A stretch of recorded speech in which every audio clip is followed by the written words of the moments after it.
Welcome back to my channel. So guys, हम second last part पे आ गए हैं फैन फिक्शन के। यानी बस अब 2 वीडियो आएंगी, एक आज और एक कल, और ये फैन फिक्शन यहीं पे एंड हो जाएगा। आई होप आपको ये फैन फिक्शन अच्छा लग रहा हो। कैसा लग रहा है प्लीज़ मुझे कमेंट में बताइएगा। और हाँ गाइस, अब तक मेरे चैनल के साथ बने रहने की वजह से डेली फैन फिक्शन को जो भी देख रहे हैं और डेली जो कमेंट करते हैं उन मेरे प्यारे से स्पेशल से व्यूअर्स को थैंक यू सो मच। अब तक मुझे अपने और इस फैन फिक्शन को प्यार देने के लिए। चलिए आज का पार्ट स्टार्ट करते हैं। लास्ट पार्ट में हमने देखा था जैन फैमिया के सामने वो माफिया अपना 2 कंडीशन रख देता है, जिसमें जैन फैमिया को वो ऑप्शन देता है कि एक साइड वो पैसे और गन्स ले यानी वेपन्स लेके यहाँ से चला जाए और दूसरी साइड वो मर जाए। कि बट वो दोनों मतलब वो अब जंचा को अपने यानी उसके ओमेगा सन को उसे वापस नहीं देगा, क्योंकि जंचा को देखकर भी उसका लालच जाग चुका था। वहीं जंचा अपने फादर की तरफ देख रहा है। अपने फादर का आधा सच तो वो जान चुका है, और अब जो वो देखता और सुनता है उसे यकीन हो जाता है कि उसके फादर कितने बड़े राक्षस हैं। क्योंकि जैन फैमिया उस जगह से बिना जंचा की तरफ देखे वैन रोहान और जिन गौनशान की तरफ देखता है और बोलता है चलो यहाँ से। ये बात सुनने के बाद बेचारा वैन रोहान और जिन गौनशान भी शॉक हो जाते हैं। वैन रोहान तो अपने बेटे यानी वैनचाओ की मौत के बदले के लिए मतलब एक तरह से डेविल को मारना चाहता था। मैं जिन गौनशान भी कहीं ना कहीं अपने ब्लड बच्चों से थोड़ा सा तो प्यार करता था। इसी कारण वो जिन जुशान को अपनी इतनी दूर कंट्री के बाहर रहने देता है, कभी चाइना वापस आने के लिए नहीं कहता। लेकिन ये जैन फैमिया ये तो किसी का भी नहीं है। सोचो अपने सगे बेटे को छोड़ के वो यहाँ पे जा रहा है। वो लोग सोच रहे हैं कि क्या जैन फैमिया उनका भी सगा है भी या नहीं, क्योंकि ये इंसान तो किसी के लायक नहीं है। जैन फैमिया के वहाँ से बाहर जाता देख के बेचारे जिंचा का दिल टुकड़ों में टूट जाता है। उसे ऐसा लगता है क्या राक्षस था उसका फादर, और वो अपनी मदर के अगेंस्ट जाके इस पर्सन के लिए मतलब यू कॉपरेशन ज्वाइन करके इनके लिए चीज़ें सबूत इकट्ठे कर रहा था। ये तो उस लायक है ही नहीं। बेचारा जंचा इसी सोच में है। वहीं वो पर्सन अब ज़ोर ज़ोर से हंसने लगता है और अपनी कनिंग से स्माइल देता हुआ जंचा के पास आता है। अपने हाथों अपनी फिंगर से जंचा के फेस पे फहराते हुए कहते हैं ओह माय गॉड, तुम भी काम ब्यूटीफुल नहीं हो। जैसे तुम्हारा छोटा भाई तो बहुत ज़्यादा ब्यूटीफुल है, एक्सट्रीमली हेवनली ब्यूटी है, पर तुम भी कहीं से कम नहीं हो ब्यूटी। चलो आज तुम और मैं अपना स्पेशल टाइम स्पेंड करते हैं। और ये बोलने के बाद वो अपने आदमी से जंजा को उसके रूम में लाने का इशारा करके वहाँ से चला जाता है। जंजा जो अपने शौक में है वो कुछ समझ ही नहीं पाता है, क्योंकि तभी उसे महसूस होता है कि कुछ लोग उसे ज़बरदस्ती एक रूम की तरफ खींच रखे के ले जा रहे हैं। वहीं दूसरी साइड से अभी तक जैन फैमिया मतलब जिन गौनशान और वैन रोहान अब बस निकले हुए ज़्यादा टाइम हुआ ही नहीं था इस जगह से कि अचानक से इस जगह पे एक अटैक हो जाता है। ये अटैक किसी और ने नहीं लड़की लान शिचेन और नी मिंजो ने कर दिया था कुछ लोगों के साथ में। अब अचानक से उनके हुए हुए अटैक के ऊपर सब लोगों में खलबली मच जाती है। इधर से ये लोग भी फायर बैक करने लगते हैं। अच्छी खासी एक फाइटिंग सीन बन जाता है। इधर से मतलब डेविल के लोग लड़ रहे हैं, उधर से इन आयरन के लोग लड़ रहे हैं। दोनों आपस में खूब एक दूसरे को मार पिटाई चल रही है, खून खराबा हो रहा है, लोग इधर मर रहे हैं उधर मर रहे हैं। वहीं जहाँ नी मिंजो अपनी टीम के साथ इन लोगों को मारने में लग रहे हैं, वहीं लाइन शिचैन का ध्यान तो इस जगह जंचा को ढूंढने में है। वो इधर उधर जंचा को ढूंढ रहे हैं। उस अल्फा पे भी जब ये खबर आती है कि उसके एरिया पे अटैक हो गया तो वो भी जंचा को छोड़ के वहाँ पे निकल जाता है। वहीं अब लाइन शिचैन जब रूम्स को ढूंढते ढूंढते पहुँचते हैं तो देखते हैं कि एक रूम में एक कोने पे जंचा बैठा हुआ है, बहुत डरा हुआ, अपने आप को पूरी तरह से समटे हुए। उसके कपड़े भी फटे हुए हैं, उसके चेहरे पे बहुत ज़्यादा मार के निशान है, उसके होठों के पास से ब्लड निकल रहा है और उसकी आंखों में बहुत ज़्यादा डर है। जंचा को इस हालत में देख के उन पर वो दौड़ के उसे अपने गले लगा लेते हैं। पहले उसे अपने कपड़े से कवर करते हैं, उसका फेस छूते हैं। वो महसूस कर सकते हैं कि जंचा के पास एक गंदी सी अल्फा की स्मेल तो आ रही है, लेकिन वो ये भी महसूस कर सकते हैं कि शायद वो सही समय पर पहुंच गए, क्योंकि अभी तक जंचा के पूरी तरह से कपड़े बॉडी से रिमूव नहीं है। थोड़े बहुत आगे ऊपर के कपड़े फटे हुए हैं, लेकिन वो सेफ है। शायद अभी वो अल्फा शायद एक होता है ना कि अभी जंचा को सिर्फ वो मार पीट ही रहा था, ये उसे फोर्स करने की कोशिश ही कर रहा था कि सही टाइम पे ये अटैक हो गया।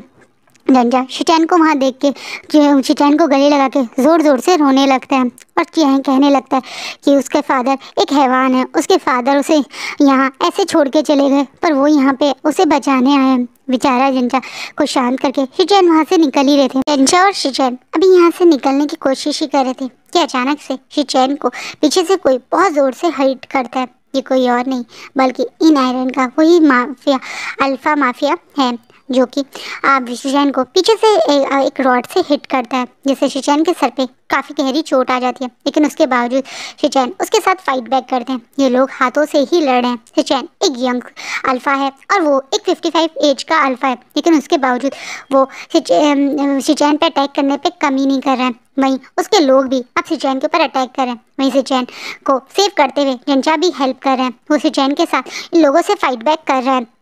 डरावा जरूर है जंजा, लेकिन वो शिचैन के साथ गलत होते हुए नहीं देख सकता। ऑलमोस्ट एक गोली शिचैन को टच ही होने वाली थी कि तभी वो कोई पर्सन शिचैन और जंजा के पास आके उन्हें धक्का देके नीचे गिरा देता है और उनके बिल्कुल सामने आके खड़ा हो जाता है। ये कोई और नहीं बल्कि हमारे डेविल हैं जो यहाँ पहुँच गए हैं। वांग जी अपने भाई के साथ कैसे गलत होते देख सकता है। अब वो एक तरह से जो जैसे अभी शिचैन को चोट लगी हुई है तो वो उस तरह से पूरी पावर से लड़ नहीं पा रहे थे, लेकिन हमारे डेविल को तो कोई हरा नहीं सकता है। इसलिए डेविल उन लोगों से फाइट करने लगता है। 1 मिनट नहीं लगती इन सबको डेविल को मारने और पीटने में।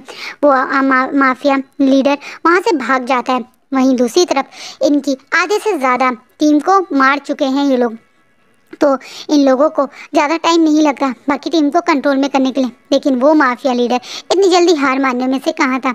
नीमिंजे को वांग जी तुरंत शिचैन और जंजा को यहाँ से ले जाने के लिए कहते हैं, क्योंकि वांग जी देख सकता है कि उसके गगा की काफ़ी गहरी चोट है और वो अपने गगा को कैसे परेशान मतलब इस हालत में लड़ने के लिए बोल सकता है। नीमिंजो भी शिचैन के काफ़ी अच्छे दोस्त हैं, तो वो भी शिचैन को वहाँ से सेफली मतलब एक तरह से निकालने के मारे निकल जाते हैं। ये एक आइलैंड टाइप पे फाइट हो रही है, लेकिन वो लोग अपनी एकदम मोटर बोट में ही थे कि तभी एक बहुत बड़ा ब्लास्ट की आवाज़ आती है, जहाँ उस पूरे आइलैंड में जैसे बहुत बड़ा ब्लास्ट होता है। शिचैन के भी सर पे चोट थी, लेकिन वो भी देख सकते हैं कि इस ब्लास्ट में पूरा का पूरा आइलैंड में आग लग गई है, जैसे किसी ने जान पूछ के इस पूरे आइलैंड पे जो माइल्स थी उन्हें फोड़ दिया है। और वहाँ पे शायद ही कोई अब होगा जो सरवाइव कर पाया होगा। और एक साथ मिंजे और शिचैन के मुँह से वांग जी के नाम की चीख निकलती है। वो जानते हैं कि शायद इस ब्लास्ट में कोई भी हो मतलब सर्वाइवर हो ऐसा मुमकिन ही नहीं है, तो उनका वांग जी शायद इस ब्लास्ट में कहीं मर ना गया हो, इसलिए उन लोगों के मुंह से वांग जी चीख निकलती है। वो बोट तुरंत वापस उस आइलैंड की तरफ मोड़ लेते हैं। जब वो वहाँ पहुँचते हैं तो देखते हैं चारों तरफ जली हुई लैश पड़ी हुई हैं। कोई ह्यूमन एरा मतलब एक होता ना इंसान की नाम का कोई पर्सन दिख ही नहीं रहा है, सिर्फ मौत ही मौत है। चारों तरफ लाशें ही लाशें हैं। इस हालत को देख के जंजा भी बहुत ज़्यादा घबरा गया। वहीं शिचैन इस घायल हाथ में भी वांग जी लंजा आए आ जान करके जोर जोर से चीख रहे हैं, अपने भाई को आवाज़ लगा रहे हैं। वही तो अपने भाई से लड़के यहाँ जंजा को बचाने आए थे और उनका भाई उन्हें सेव करने यहाँ आया था, लेकिन उसके भाई इस तरीके से इस दुनिया को छोड़ के नहीं जा सकता। वो डेविल ऐसे नहीं मर सकता। वो डेविल तो बचपन से अपने बदले के लिए जी रहा था, अपने बदले को बिना पूरा करे वो कैसे मर सकता है। ये सारे लोग चीख रहे हैं, चिल्ला रहे हैं, पर कहीं भी वांग जी का कुछ पता नहीं है। क्या वांग जी सचमुच में हम सबको अलविदा करके चला गया? क्या वांग जी सचमुच में विंग से अपना वादा निभाते अपने बिना रिवेंज को पूरा करे ही चला गया? वो बेचारे जंचा और शिचैन और मिंग्याओ वांग जी को ढूंढ रहे हैं, लेकिन उन्हें तो अपने लोगों की डेड बॉडी के अलावा कुछ नहीं दिख रहा है। यहाँ कुछ डेड बॉडीज तो इतनी बुरी हालत में कि उनकी शक्ल भी पहचान में नहीं आ रही है। क्या इनमें से एक है वांग जी? ये लोग यानी जो इस बोट पे वांग जी के और बहुत सारे लोग थे जो अभी शिचैन के साथ वापस जा रहे थे। कुछ लोग यहाँ पे फाइट कर रहे थे, कुछ वापस जा रहे थे। वो लोग भी वांग जी को ढूंढ रहे हैं, लेकिन वांग जी का कहीं कुछ पता नहीं चल रहा है। वहीं दूसरी तरफ एक तरह से जैन फैमिया वैन रोहन और जिन गोनशान वापस उस सिटी में आते हैं। अब इनके पास पैसा और वेपन भी है। गुंडे तो ये थोड़ी देर में इकट्ठे कर ही लेंगे और ये डिसाइड करते हैं कि आज ये डेविल को पूरी तरह से ख़त्म करने के लिए उसकी टीम पे अटैक कर ही देंगे।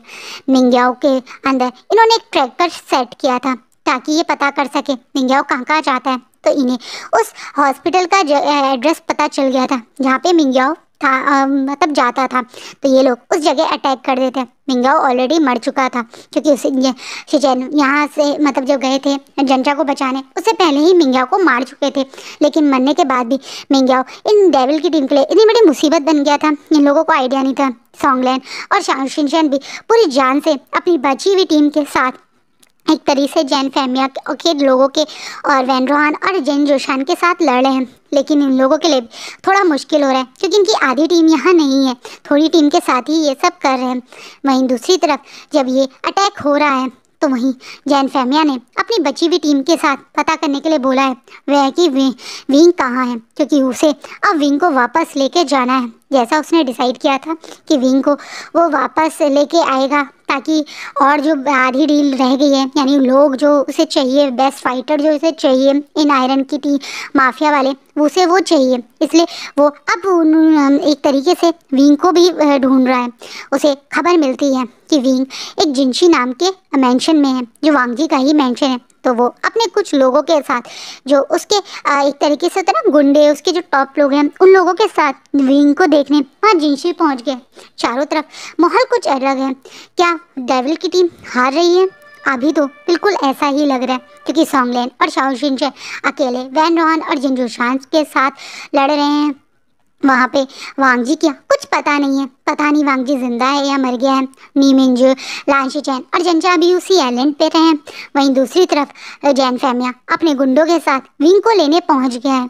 ये तीनों साइड से अभी बाहर वाला ही माहौल लग रहा है। चारों तरफ इतना अजीब सा नेगेटिव सा माहौल है कि किसी को किसी के पास क्या खबर पहुंच रही है पता नहीं चल रहा है। लेकिन वेंचिंग इस समय पूरी तरह से एक्टिव है।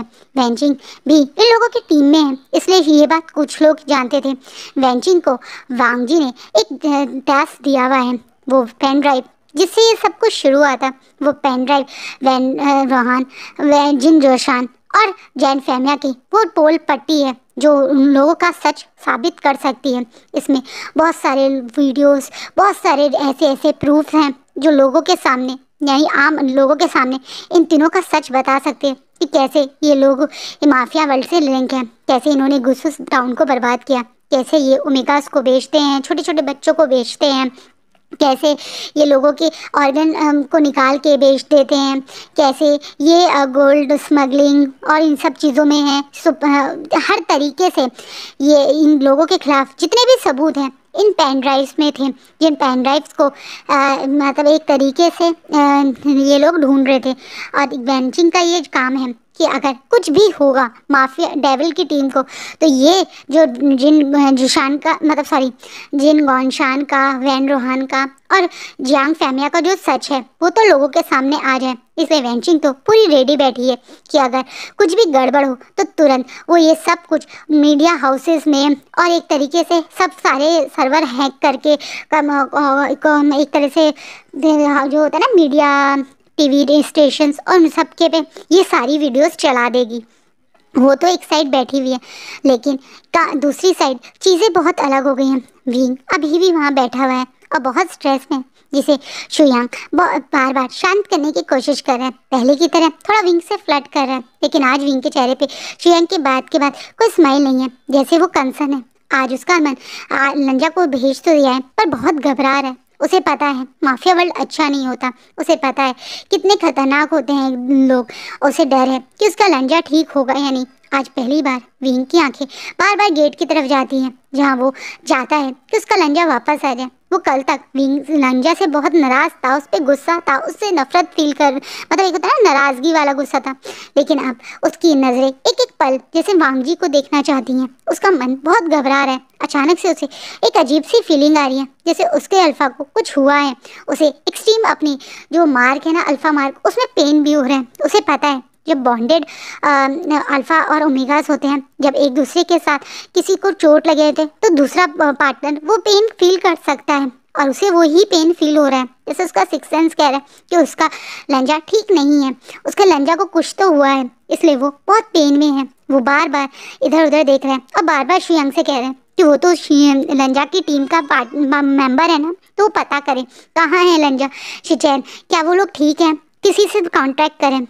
इसलिए बार बार विंग की रिक्वेस्ट करने की वजह से हार मानकर शुयांग आखिरकार नी मिंजे को कॉल कर ही देता है, जिसके बाद नी मिंजे बताते हैं कि वो लंजा गायब है और यहाँ पे बहुत बड़ा ब्लास्ट हुआ है, कोई भी इंसान सरवाइव नहीं कर पाए और शायद डेविल भी उनमें से एक है।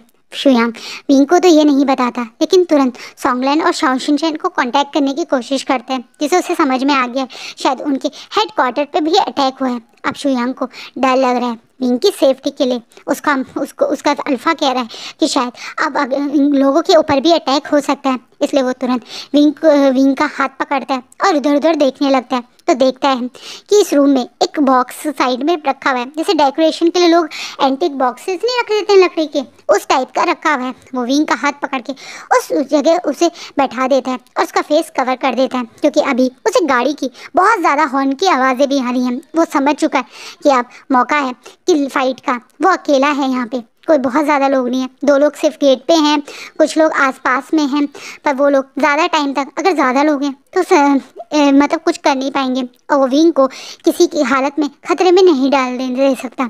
आज विंग को उस वुडन बॉक्स में बंद कर रहा है और विंग से रिक्वेस्ट कर रहा है कि कुछ भी हो जाए तुम बाहर मत आना। विंग की इस रिक्वेस्ट पे थोड़ा मतलब विंग से जो शुयांग रिक्वेस्ट कर रहे हैं उससे विंग थोड़ा शॉक तो होता है कि आज शुयांग उसे क्यों कह रहा है, लेकिन वो ऐसे ठीक है करके वहीं छुप जाता है, क्योंकि उसे पता है कि वो इन माफिया वर्ल्ड की तरह लड़ना वड़ना नहीं जानता, नखरे करना। 1-2 अल्फा को उसने कॉलेज में पीटा ज़रूर है, लेकिन वो माफिया वाली तरह तो नहीं फाइट कर सकता ना, इसलिए वो भी जानता है कि खुद खतरे में आके अपनी टीम को वीक करवाने से अच्छा है खुद को सेफ करके अपनी टीम को स्ट्रॉन्ग ही रखो, इसलिए वो चुपचाप से छुप जाता है। वहीं शुयांग अपनी पॉकेट से गन निकाल के विंडो से ही फायरिंग कर रहा है। एकदम से खून खराबा मच गया है, बाहर बहुत लोगों के मरने की आवाज़ें, चीखने चिल्लाने की आवाज़ें भी आ रही हैं। कुछ लोग इधर उधर विंडो से डोर से तोड़ के इस मतलब मैंशन में एंट्री भी कर रहे हैं, जिससे शुयांग एक तरह से फाइट भी कर रहा है, गन से उन्हें मार भी रहा है। पूरी तरह से शुयांग भी अब काफ़ी घायल है, पर शुयांग हार नहीं मान रहा है। वो भी वनी को यानी अपने प्यारे से दोस्त को विंग को मरते मतलब पूरे खतरे में नहीं देख सकता है, इसलिए वो भी पूरी जान लगा रहा है विंग को सेव करने में। अब विंग के शुयांग जब एक किसी और इंसान से लड़ रहा था, जिसे विंग चुपचाप से छुप के देख रहा था, तो देखता है कि शुयांग को किसी ने बैक से बुरी तरह से एक बड़ी से नाइफ से मारा है, जिससे विंग ऑलमोस्ट चीखने ही वाला था, लेकिन वो अपना मुंह अपने हाथ से ही कवर कर लेता है ताकि उसकी चीख ना निकले, और देखता है कि ये मारने वाला कोई और नहीं बल्कि जैन फेमिया है। जैन फेमिया अपने चेहरे पे कनिंग से स्माइल लेते हुए शुयांग के एकदम से चेस्ट में दोबारा से एक वही नाइफ घुसा देते हैं और बोलते हैं, कहाँ है विभूषण, कहाँ छुपा रखा है तुमने उसे। एकदम से शुयांग अपने चेहरे पे बड़ी गंदी सी स्माइल देते हुए, मरते मरते भी कनिंग से स्माइल देते हुए जैन फेमिया से बोलते हैं, वो यहाँ नहीं है, वो अपने अल्फा के पास है और उसके अल्फा के होते हुए तुम उसे छू भी नहीं सकते हो। तुम रेडी रहना, जब उसका अल्फा आएगा तो तुम्हारा साथ क्या करेगा। और ये बोलने के बाद शुयांग धड़ाम करके पीछे गिर जाते हैं। जैन फेमिया को लगता है शायद शुयांग मर गया है, इसलिए जैन फेमिया अपने लोगों से बोलते हैं, एक बार अच्छे से पूरा मेंशन चेक करो। लेकिन उसके लोग भी उसकी तरह अक्ल के अंधे ही हैं, वो मेंशन चेक तो करते हैं लेकिन उन्हें कहीं विंग दिखता ही नहीं। अब वो वहाँ से यही बोल के कि यहाँ विंग नहीं है, ऊपर से शुयांग ने भी मरते मरते ये बोल दिया कि वो यहाँ नहीं है, तो उस जैन फेमिया को श्योर हो जाता है कि यहाँ सिर्फ शुयांग ही था, विंग डेविल के साथ है, क्योंकि डेविल कहाँ है अभी इन लोगों को तो पता ही नहीं, तो इसलिए ये लोग वहाँ से निकल जाते हैं। पर जैसे ही ये लोग मतलब एक तरह से जैन फेमिया वहाँ से निकल रहे थे, वो अपने लोगों को बोल देते हैं कि इस घर को आग लगा दो। और वहीं पे बेचारा विंग जब देखता है कि ये सब लोग चले गए, तो बड़ी हिम्मत करके उस बॉक्स से बाहर निकलता है और दौड़ते हुए शुयांग के पास पहुँचता है। उसका सर अपने गोदी में रख के शुयांग शुयांग करके ज़ोर ज़ोर से चीखने लगता है। शुयांग हल्की से अपनी आँख खोलता है और विंग के फेस को टच करता है और एकदम से विंग से बोलता है, तुम्हें याद है मैंने कहा था कि मैं तुम्हारे लिए जान भी दे सकता हूँ। विंग को याद आता है जब वो लोग वहाँ पे होटल में थे, तो शुयांग ने मजाक में उससे कहा था ना कि तो कहीं तुम मेरी मौत का कारण ना बन जाओ, जिसमें विंग ने हंस के उससे कहा था कि अच्छा तो क्या तुम मेरे लिए अपनी जान भी दे सकते हो। और आज शुयांग ने वो बात प्रूव कर दी, अपनी बात प्रूव कर चुका है शुयांग। मरते मरते वो विंग को अपने दिल की बात भी कह गया, आई लव यू विंग, हमेशा खुश रहना। और एकदम से ये बोल के उसने अपनी आंखें बंद कर ली। बेचारा विंग पहले तो शुयांग को इस हालत में देख के ही दुख में था, और जब उसे पता चला कि वो उसे इतना प्यार करता था तो उसे और ज़्यादा बुरा लगता है। वो नो नहीं शुयांग नहीं करके ज़ोर ज़ोर से चीख रहा है, नहीं शुयांग तुम नहीं मर सकते, ज़ोर ज़ोर से चीख रहा है। वो तो ये देख भी नहीं पा रहा है कि चारों तरफ घर में आग लग चुकी है और वो अकेला अभी इसके अंदर है। इससे पहले विंग को सडनली अपने कंधे पे किसी का हाथ महसूस होता है। कोई पर्सन अचानक से विंग को वहाँ से उस आग से तुरंत बाहर निकालने के लिए बाहर आता है। शुयांग उसी आग में अंदर है, लेकिन किसी मतलब वो ऑलरेडी मर चुका था, और कौन उस समय विंग को और दोनों को एक साथ आता, ये पर्सन कोई और नहीं बल्कि विंग के फादर वी चांसे हैं। वी चांसे को कुछ समय पहले ही होश आया था और उन्हें पता चला था कि विंग जिनशी है, तो वो अपने बच्चे से खुशी और एक्साइटमेंट में जिनशी मिलने आए थे। लेकिन जब वो यहाँ आए तो उन्होंने देखा जैन फैमिया और जैन फैमिया के लोग यहाँ से बाहर निकल रहे हैं और इस घर में आग लग रही है। विंग वो बड़ी मुश्किल से, अब क्योंकि अभी कुछ समय पहले ही वो ठीक हुए थे, उसके बावजूद अंदर अपने बच्चे को सेव करने पहुँचते हैं तो देखते हैं विंग फ्लोर पर शुयांग की बॉडी को गोद में रख के जोर जोर से रो रहा है और उसे होश ही नहीं कि उसके सराउंडिंग में क्या हो रहा है। तो वो विंग को बाहर लेके आते हैं। वो बाहर आके अभी भी चीख रहा है शुयांग शुयांग, जिसे वी चांद से अपने गले से लगा विंग शांत हो जाओ, शांत करवाने की कोशिश कर रहे हैं। वहीं विंग महसूस करता है कि किस पर्सन ने उसे बचाया है और किस पर्सन के वो गले लगा हुआ है। तो जो उसकी आंखें और नम हो जाती हैं, ये उसके फादर हैं जो प्यार से उसका फेस पकड़ के उसे शांत होने के लिए कह रहे हैं। विंग अचानक से अपने फादर को ठीक देख के बहुत मन में उसे खुशी तो होती है, लेकिन उतना ही दुख होता है। वहीं तुरंत वी चांद से विंग को यहाँ से दूर अपने साथ ले जाते हैं। वी चांसे को कुछ मतलब एक होता ना वांग जी के लोगों के बारे में पता है, क्योंकि वो लोग वी चांसे को जानते हैं, जिनमें से एक वेंचिंग है। वेंचिंग ही वी चांसे को यहाँ पे लाई थी। वेंचिंग वी चांसे और विंग एक दूसरे के साथ हैं, जो वेंचिंग के ही साथ हैं। वेंचिंग से विंग बार बार पूछ रहा है कि वांग जी कहाँ है, वांग जी के बारे में उसे कुछ पता है क्या, उसे वांग जी से मिलना है। वहीं वेंचिंग जो जानती है कि वांग जी उस आइलैंड पे गया था, उस आइलैंड पे ब्लास्ट हुआ है, वांग जी जिंदा है या नहीं उसे नहीं पता है, तो वो कुछ कह नहीं पाती है। वहीं दूसरी तरफ जैन फैमिया को विंग नहीं मिला है और उन्हें जनचाक की फिक्र हो रही है। वो घर आके विंग कहाँ है इस का पता करने की कोशिश करते हैं। वहीं दूसरी तरफ सॉन्गलैंड और शाओ शिनचैन कोई कमज़ोर और अल्फा तो है नहीं, वो फुल फॉइल में लड़ते हैं और वैन रोहान और जिन गौनशान को मार देते हैं। जिन गौनशान और वैन रोहान की डेथ की खबर सुन के उन लोगों मतलब हमारे जैन फैमिया को काफ़ी शौक लगता है। उसे उम्मीद नहीं थी कि मतलब वो लोग मर जाएंगे, उसे लग रहा था टेंचा और शिचन अभी यहाँ से आराम से डेविल की टीम को ऐसे ही हरा देगा, लेकिन डेविल की टीम भी बहुत स्ट्रांग है और इतनी जल्दी तो हार नहीं सकती है। वो अपनी ही फ्रस्ट्रेशन में था और उतनी ही फ्रस्ट्रेट मैडम यू भी हैं, क्योंकि उन्हें भी पता चल गया है कि जंचा यहाँ नहीं है। जंचा का ना होना उन्हें बहुत ज़्यादा फ्रस्ट्रेट कर रहा है। वो इधर उधर जंचा के बारे में पता भी कर रही हैं, लेकिन उन्हें कोई खबर नहीं मिली है, तो वो और ज़्यादा अपसेट और परेशान हो रही हैं। वो भी जंचा के बारे में पता करने के लिए अपने जो उनके स्पेशल लोग हैं उन्हें बोल चुकी है। वहीं दूसरी तरफ जब जैन फैमिया घर में एंट्री करते हैं तो मैडम यू चिल्लाते हुए बोलते कहाँ है जंचा, मुझे पता है वो आखिरी बार तुम्हारे उस असिस्टेंट मिंग्याओ के साथ था। कहाँ है जंचा, कहाँ छुपा दिया है तुमने जंचा को? क्या तुम जंचा के थ्रू मुझे ब्लैकमेल करके ये यू कॉपरेशन लेना चाहते हो? तो मेरी बात ध्यान से सुन लो, मेरे पास कोई राइट नहीं है तुम्हें यू कॉपरेशन वापस देने का। वो सब कुछ वांग जी और विंग के ही पास है। मेरे को मेरा बच्चा कहाँ है बताओ? मैडम जी चीखते हुए बोल रही हैं। वहीं जिन मतलब एक तरह से पहले से फर्स्ट्रेट हुआ हुआ जियांग फैमिया गुस्से में मैडम यू को धक्का देता है और अपने रियल फॉर्म में आके बताया मुझे पता है तू किसी लायक नहीं है, तुझ पे अब मुझे एनर्जी वेस्ट करनी ही नहीं है। मैं भी तेरी तरह जंचा के लिए ही परेशान हूँ। मुझे हर हाल में वी वुशान कहाँ है पता लगाना है। वी वुशान कहाँ है मुझे पता लगा के बता दे, मैं तुझे जंचा दे दूंगा। इस बात पे मैडम यू आज वो उनसे तू करके बात करे, इस चीज़ से ही काफ़ी शौक है, लेकिन गुस्से में बोलते क्या बोल रहे हो तुम? मैं वही बोल रहा हूँ जो सच है। जंचा इस समय उस इन आयरन गैंग के लीडर के पास है और उसे वहाँ से वापस लाने का तरीका है विंग को उसे दे देना। वो हवस का पागल इंसान सिर्फ विंग को चाहता है, उसे उम्मीद होगा विभूषण मिल जाएगा तो हमारा बेटा हमारे पास आ जाएगा। इस समय अपने बेटे के बारे में सोच के विंग को मतलब वापस हमारे पास ले आओ, पता करो विंग कहाँ है, वो तुम्हारे कनेक्शन में ज़रूर होगा। लांगवांग जी तुम्हारी ही टीम में है ना, लांगवांग जी के थ्रू विंग का पता लगाओ और अपना बेटा वापस ले लो। तुम्हारा और मेरा बेटा, हाँ, हम उसे सेव कर सकते हैं सिर्फ विंग के थ्रू। जल्दी से विंग का कहाँ है पता लगाओ। मैडम यू को पागलों की तरह जैन फेमिया ऑर्डर कर रहा है, जिसपे मैडम यू गुस्से में जैन फेमिया के गाल पे एक कस के थपांचा मारती है और बोलती है, तुम पागल हो चुके हो, अपने एक बच्चे को तुम ऐसी जगह छोड़ के आ गए हो और अब मुझसे कह रहे हो कि मैं अपने विंग को भी तुम्हें दे दूं। मैं मर जाऊंगी, लेकिन अगर मुझे विंग कहाँ है पता होता तो तुझे नहीं बताती।